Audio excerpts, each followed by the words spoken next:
बिहार में बीजेपी से अलग होकर प्रधानमंत्री बनने के ख्वाब देखने लगे नीतीश कुमार लगातार दूसरे उपचुनाव में बुरी तरह मुंह की खा चुके हैं। गोपालगंज के बाद कुढ़नी में भी बीजेपी ने शानदार जीत दर्ज करते हुए ये बता दिया कि नीतीश कुमार भले ही पलटी मारने के उस्ताद हों, पर बिहार की जनता का भरोसा बीजेपी के साथ है। कुढ़नी उपचुनाव में बीजेपी ने जेडीयू के उम्मीदवार को 3632 मतों के अंतर से हरा दिया। कुढ़नी उपचुनाव की हार नीतीश के लिए इसलिए भी परेशान करने वाली है क्योंकि यहाँ सारे समीकरण महागठबंधन के साथ थे और उसके बावजूद उसे हार मिली। कुढ़नी में सबसे ज्यादा वोटर कुशवाहा हैं। नीतीश कुमार खुद को कुर्मी और कुशवाहाओं का नेता मानते हैं। उनकी पार्टी में उपेंद्र कुशवाहा जैसे बड़े नेता हैं। इस चुनाव में उसके उम्मीदवार भी कुशवाहा थे। फिर भी विपक्षी एकता का झंडा उठाने के लिए परेशान नीतीश कुमार की पार्टी जेडीयू के प्रत्याशी मनोज कुशवाहा सारे समीकरण पक्ष में होते हुए भी चुनाव हार गए। वहीं इस जीत में सबसे बड़ा फैक्टर बनकर चिराग पासवान उभरे हैं। चिराग पासवान ने बीजेपी प्रत्याशी केदार गुप्ता के लिए प्रचार किया। नतीजों से साफ है कि बीजेपी प्रत्याशी को एससी और एसटी दोनों का वोट जमकर मिला है। आरजेडी नेता तेजस्वी यादव ने सीट पर 4 सभाएं की थी और लालू प्रसाद यादव के नाम पर वोट मांगा था, लेकिन चिराग ने अपनी सभा में शराबबंदी का मुद्दा उठाकर आरोप लगाया कि इस कानून का इस्तेमाल करके एससी और एसटी वर्ग के लोगों को परेशान किया जा रहा है।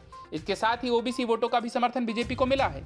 माना जा रहा है कि इस सीट पर बीजेपी की वो रणनीति काम आई है जो वो पूरे बिहार में आजमाना चाहती है।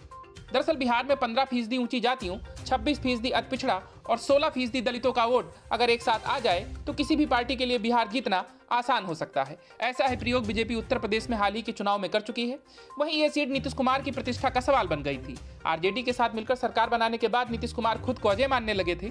उन्हें लगता था कि जेडीयू आरजेडी का वोट प्रतिशत मिला तो बिहार में महागठबंधन इतना मजबूत हो जाएगा कि बीजेपी इसके आगे कहीं नहीं टिकेगी। लेकिन लगातार 2 हार ने महागठबंधन की चूल्हे हिला दी हैं। इस जीत के साथ ही विधानसभा में बीजेपी विधायकों की संख्या 78 हो गई है, जो आरजेडी से सिर्फ 1 कम है। वहीं बिहार के पूर्व उप मुख्यमंत्री और राज्यसभा सदस्य सुशील कुमार मोदी ने कुढ़नी में बीजेपी को मिली जीत के बाद मुख्यमंत्री नीतीश कुमार से इस्तीफा मांगा है। मोदी ने कहा कि नीतीश कुमार के महागठबंधन ने कुढ़नी में करोड़ों रुपए पानी की तरह बहाए, सारे हथगंडे अपनाए, फिर भी वहां के मतदाताओं ने बीजेपी की जीत पक्की की। सुशील मोदी ने कहा कि चुनाव में लालू जी के नाम का भी उपयोग किया गया, उनके किडनी प्रतिरोपण का विषय उठाकर भावनात्मक कार्ड खेला गया। मुख्यमंत्री ने भी कई सभाएं की और इस चुनाव को प्रतिष्ठा का प्रश्न बनाया, लेकिन उपचुनाव में अंततः बीजेपी ने जीत हासिल की है। सबसे हैरत वाली बात यह है कि जेडीयू नेता उपेंद्र कुशवाहा ने पार्टी की हार पर पूर्व प्रधानमंत्री अटल बिहारी वाजपेयी की कविता का सहारा लिया। उन्होंने ट्वीट पर लिखा, क्या हार में क्या जीत में, कुढ़नी के परिणाम से हमें बहुत कुछ सीखने की जरूरत है।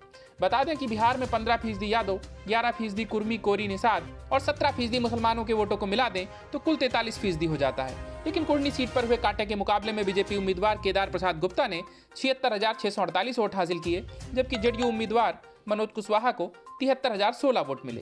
गौरतलब है कि आरजेडी के विधायक अनिल साहनी पर यात्रा भत्ता घोटाले मामले में 3 साल की सजा सुनाई गई थी, जिसकी वजह से उनकी विधानसभा सदस्यता चली गई। उसी के बाद कुढ़नी में ये उपचुनाव कराना पड़ा। बहरहाल कुढ़नी की जीत के जरिए बीजेपी ने जातगत समीकरणों के बीच जीत का फार्मूला भी ढूंढ लिया है।